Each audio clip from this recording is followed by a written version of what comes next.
Today I'm going to talk about precise positioning in the PFAFF Creative Icon. We have had precise positioning in the PFAFF line of machines for a while. It has changed and evolved a little bit, making it easier to use, but it is still sort of the basic principle that we've had for quite a while. We also have a function in the Viking machines that's very similar, called design positioning. Same sort of principle. So if you have an Epic or a Brilliance, PFAFF 4.5, Creative Icon, even a PFAFF 3.0, they all have this feature in them. Might be slightly different, but for the most part, same basic principles. So we're going to do a little video and see what we can learn today. Okay, so the first thing we need to do is we need to put a design on our screen. So I've put some letters on my screen, just a same size monogram using fonts that were already built into the machine. Once the fonts are on the machine, we are going to go to embroidery stitch out. It's going to engage the hoop. We're going to put our hoop on the machine. Oh, hi, you can see me. We're going to put the hoop on the machine and we're going to just click. This is basically our settings. We do have the creative metal hoop on. We are using the dynamic spring foot. We have the auto stitch turned on. The automatic thread cutters turned on. We aren't going to base because I did fuse stabilizer, and I'm using magnetic hoop. We are going to make this monochromatic because I have letters and I don't want it to stop in between my letters. Now, I want to move this design so that the center of this design lands on that center cross that I drew on my fabric. So this is just a scrap piece of fabric, so I just drew an arbitrary little plus mark on my fabric, but we are going to go to precise positioning. Since I'm just wanting to put the center of this design on that X, this is going to actually be really easy. All we have to do over here on the right hand side, it's got coordinates. You see this little green cross on the screen, and what we're going to do is if you hit the upper left, it's going to take that cross to the upper left, or the lower left, the lower right, the upper right, and the center.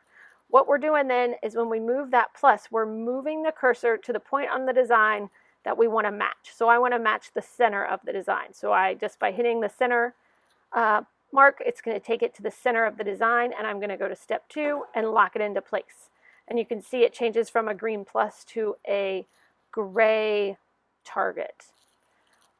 Once that gray target is pulled up, now when I go to move this design around, you can hear my hoop moving around. So what I always tell people is when we're moving this around, we are actually going to watch our needle. So in step 2, we're always watching our needle. Okay, so now I've tried to make it so that you can see both the hoop and the screen. So it's sort of hard to see because of the window, but you can sort of see my plus mark there. And what I'm going to do is I'm going to touch the screen and move my needle to that plus. So I just move it around on the screen, and then I'm going to take my needle and turn it down. It's still a little off, so I'm going to move that up. I can also use the arrows on the wheel to get it exactly where I want it to go.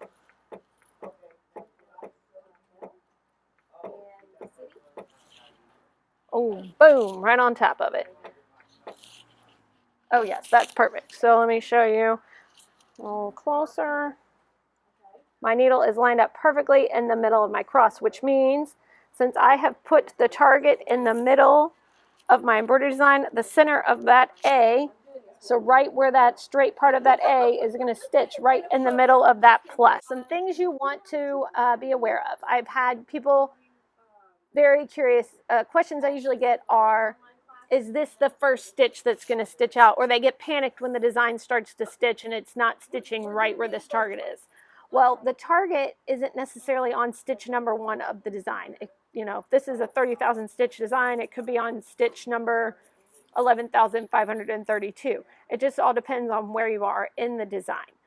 So just because you have moved that specific target to a specific spot on the fabric does not mean it's going to stitch that spot first. That's usually the big thing that most people get confused by. The other thing I can talk about is, since we positioned with the center of the design versus maybe a corner,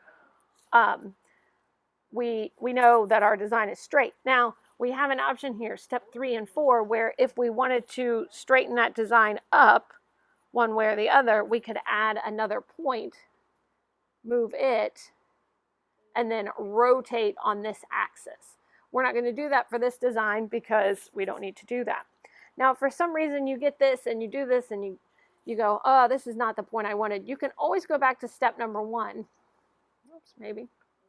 There you go. You can always go back to step number 1 and move that green cross again and start over and then relock the position. Now, I will tell you this. If you get into precise positioning, if you're messing around and you're moving things and you're shifting things and you get confused and you can't remember where you started, you can always hit cancel. And if you hit cancel, that will take you back out of precise positioning, basically starting you back at the beginning again so that you can start fresh. The other thing I will tell you is if your design fits in your hoop perfectly, you are not going to be able to use precise positioning. Since you are moving the embroidery design around inside of your hoop, you need to make sure that you're using a hoop bigger than your design is so that you have space to move that design around. So let's go ahead and stitch this design out and see if I did good. So we've got it moved where we want to do. We're just going to click OK.